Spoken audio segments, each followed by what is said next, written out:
Usain St. Leopold closed its Jamaican chapter with a 100-meter race at the Racers Grand Prix. 8 years later, it is time for another legend to say goodbye to the land of wood and water, but she's decided to do it in a significantly higher stakes affair. Shelly-Ann Fraser-Pryce, who has won 25 global medals for Jamaica, including 14 gold, 9 silver and 2 bronze, has confirmed that this week's national championship, set for June 26 to 29, will be her final outing at the National Stadium in Kingston. Fraser-Pryce made the announcement while addressing the audience at a Nike-hosted reception in salute of her glittering career at the AC Hotel, also in Kingston, where she reflected on her journey and her legacy while thanking the public for their unwavering support. This is what she said. "It will be my final time gracing the National Stadium when I stand on that track on Thursday.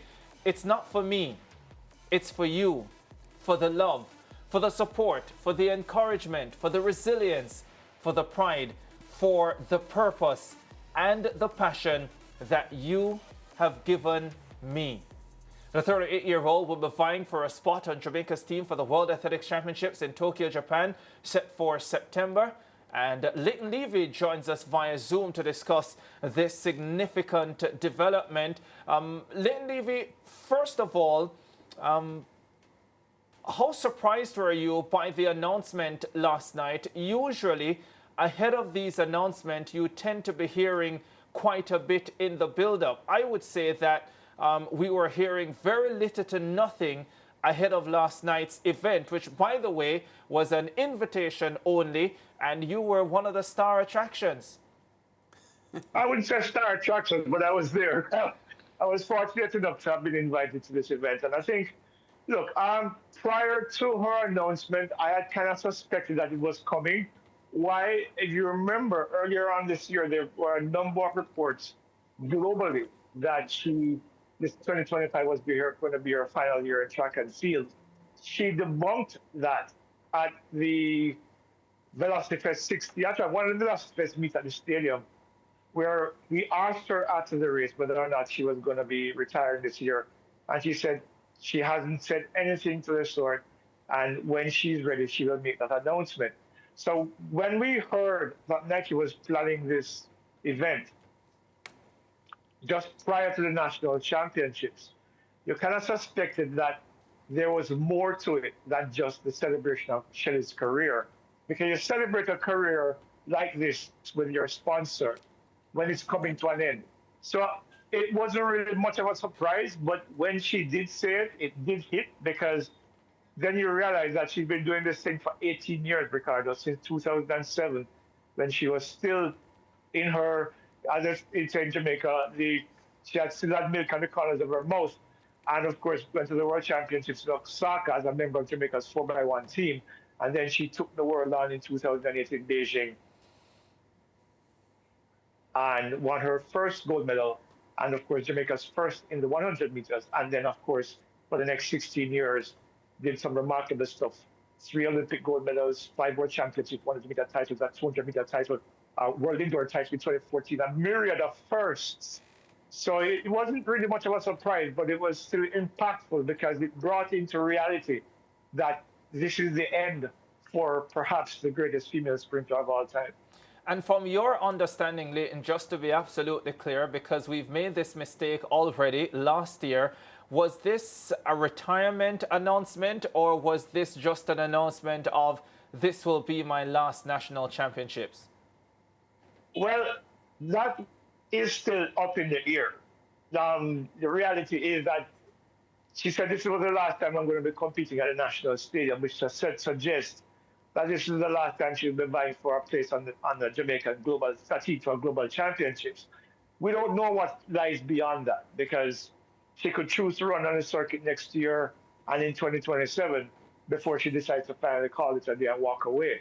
So that what we do know was that she was retiring from international duty at the end of this year. Yeah. And of course, one of the questions that, we can't go without asking in this situation is, what are her chances of making this team to Tokyo? It's interesting that in her speech, she said, "This is not for me.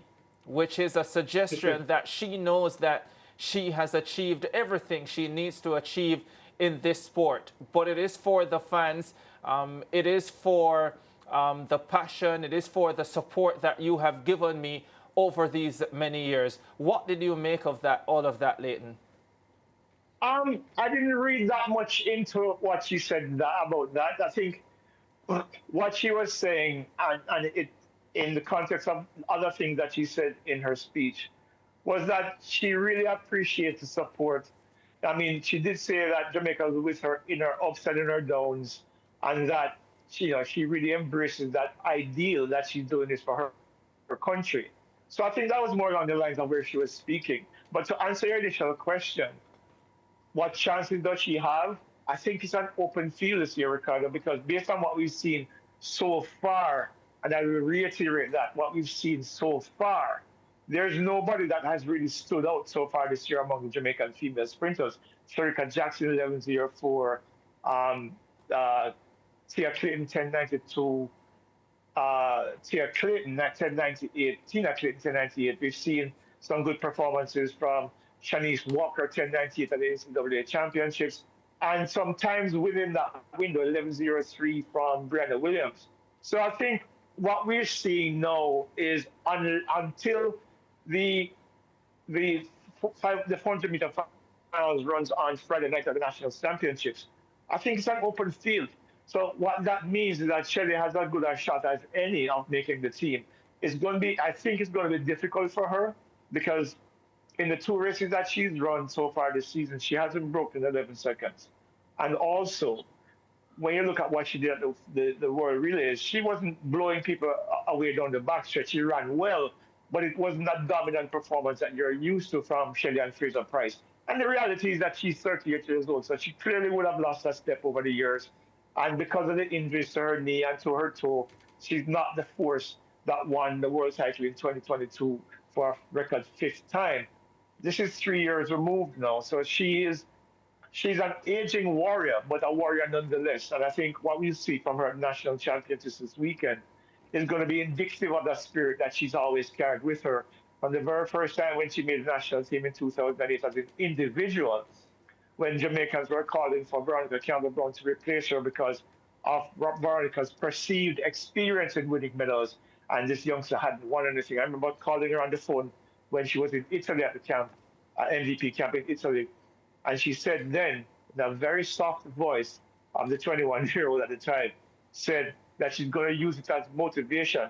And that motivation has manifested in perhaps, but not perhaps, certainly, she's the most decorated female sprinter in the world right now. So, 25 global medals, that speaks to what she's managed to accomplish over the next 17 years. Yeah, and what I love about all of this, Leighton, is the fact that, whenever she dominated on the track, she did it on her own terms.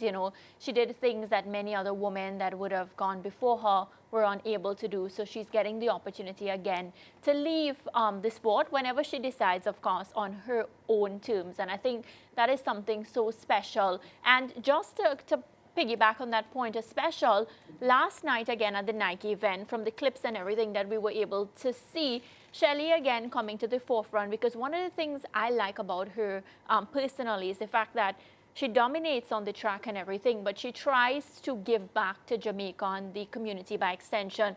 And one of the themes that came out of last night's event was that barefoot running topic, where Shelly has committed with Nike, of course, to ensure that she help in any way possible to ensure that no youngster will be running barefoot. And I think that that's a good initiative, especially coming from her.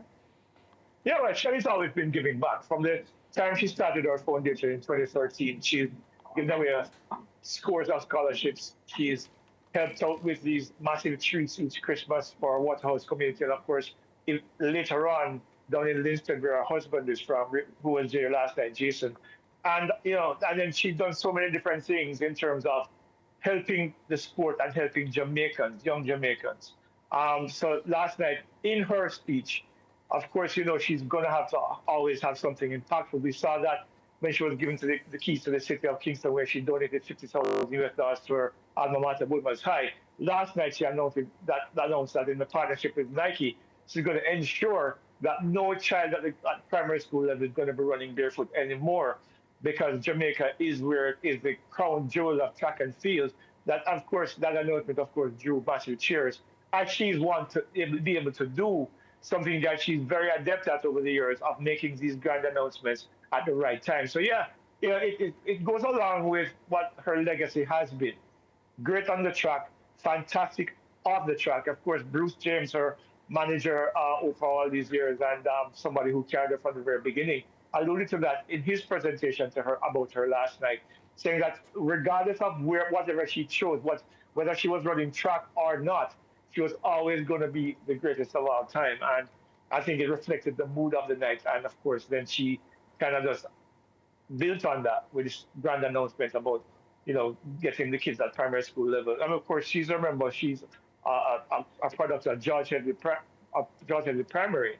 So she's giving back from grassroots levels all the way up to high school level, and in some cases collegiate level as well, because her Pocket Rocket Foundation scholarships also impacts collegiate students as well as high school students. Yeah, and Leighton, in your response to Ricardo a short while ago, you outlined how long you've been covering Shelly-Ann Fraser-Pryce. Maybe, well, of course, before she was even Price, you were covering her, having those discussions. Are you ready to see Shelly go just yet? It's kind of bittersweet, because what it does, it marks the end of the golden era of Jamaica's track and field. The prior golden era was the Herb McKinley, George Roden, Arthur Wint era back in between 1948 and 1952. But what we saw from about 2006 coming onwards, that was led by the likes of Asafa Powell. Shelly-Ann Fraser-Pryce was still at Wilmers at the time. She had just started going to UTEC actually in 2006. And then the emergence of Usain Bolt in 2008, winning the Olympic titles. Shelly followed suit. Their 100-meter records mirrored each other right up until 2016, when Shelly came third in the 100 in Rio. But if you look at their records, both 100s at the Olympics in 2008 and 2009, both missed medals in 2011 in Daegu, when Shelly was fourth, Bolt false started. Both won again in 2012, both won again in 2013, both won again in 2015. So you see, what she's managed to do is mirror Usain's 100-meter record right up until 2015. That tells you how great she was. And of course, in Moscow in 2013, she did something that no other female athlete had ever done before, winning the triplet at World Championship, the 100, the 200, and 4x1 relay. She's also the first woman, by the way, let me just add this, I know I'm going off tangent a little bit, but to hold the world and Olympic titles simultaneously twice, 2008, 2009, and 2012 and 2013. And of course, she added to that by being the first female to hold the 100-meter record, the world and Olympic, and the world indoor title all at the same time. So she's managed to do a lot of significant things in her career first, which will never be broken. So, I'm going to miss her, yes, but as a sport is, people move on, and you eventually will come to terms with the fact that she's no longer able to be at her optimum best. And you appreciate her for what she's managed to do for Jamaica's track and field, build a strong legacy along with Usain Bolt, the Johan Blakes, the Million Walkers, the greats of Jamaica's track and field. So, yeah, it's going to be difficult to see her go, and this love-hate relationship that we enjoyed. But the reality is that Shelly is one of the greats. And I know it's not just Jamaica that's going to miss her and myself. I think the entire world will miss her when she steps away from the track. Yeah, and Leighton, in recent years, she has spoken about the difficulty of straddling motherhood and training to the level that she has to train to remain an elite global athlete. But she has said during all of that she still finds it, riveting, and still finds it inspirational to be training at that level. I know things have been quiet from the standpoint of, trying to get into her training and what has been happening with her this year. But do you still get the feeling that right now that she is training with the same adrenaline level and interest and enthusiasm that she had been years before? I think so. I think one of the things that you come to learn about Shelly-Ann Fraser-Pryce over the years is that she has a fire in her that will never be extinguished. And I think that's the reason why you see her transitioning into other areas, because the passion that she has not just for the sport, but for life and for helping people. It's part of who she is. It's part of her DNA. So even though she has the issues with the knee and the issues with the toe, and of course motherhood, you remember she came out of motherhood after she getting pregnant in 2017 to go on and win 2 world titles after she had Zion. 2019, sorry, in Doha, and of course in Oregon in 2022, and she was on the podium in 2023, and just missed out on a medal. Well, didn't get to the final in the Olympics last year. The reality is that the injuries and the wear and tear of her body eventually caught up with her physically. But internally, the fire still burns bright. I think if she was healthy, like fully healthy and not having these challenges physically, I think she'd be running well into her 40s as long as she knows that she's able to contend for a medal. Because Shelly is not, she's one of those athletes that I remember talking to coach, a psychologist, Dr. Drew Brown. I think he had on the show earlier this year or late last year, I can't remember. And she says Shelly's a seeker. So as soon as she meets one of her goals, she sets new goals. And that's what keeps her going. And I think right now her goal is to qualify for Tokyo and to get a medal. That I think will somehow solve the hurt of missing out on a chance to win a medal at the Olympic Games, her 5th straight medal at the Olympic Games last year. And that's going to be driving her right through until the end of Tokyo. And then she may make a determination whether she retires at the end of this season or retires for good, going back to the question that Ricardo asked earlier. So I think, depending on what happens in Tokyo, maybe it is the end of the line for her in her career as a track and field athlete. I want the greatest of all time. But if she medals in Tokyo, who knows? She might decide to go on a little bit further. Yeah, and I'm happy that you corrected yourself, Leighton, by saying missed out on a chance to win a medal last year at the Olympics in Paris, France, because remember that to this day we're not certain as to what really happened and why she did not turn up for the semi-finals. We speculate, but the truth is she has not said, no member of her team has said what really went down in Paris. But we appreciate your contribution as usual, Leighton. I'm sure you will be at the Nationals this weekend to see how Shelly-Ann Fraser-Pryce will do for the final time in the land of wood and water. Take care, Leighton, and we'll chat.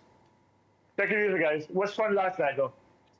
I'm sure it was. By the way, viewers, listen, this is Shelly-Ann Fraser-Pryce's last hurrah in Kingston, Jamaica. She will run on Thursday evening, just around 7 o'clock for the heats of the women's 100 meters, and will be back, hopefully, on Friday for the semi-finals and the final. Let's make this one of the greatest send-offs we've ever seen. Tickets are already on sale for the Nationals, either at the Stadium Ticket Office or the Pegasus Hotel. If you're not yet in Jamaica, but you're planning, and even if you weren't planning, but you've bought your ticket in the last 5 minutes and you're going to be making it here, tickets are being sold online as well.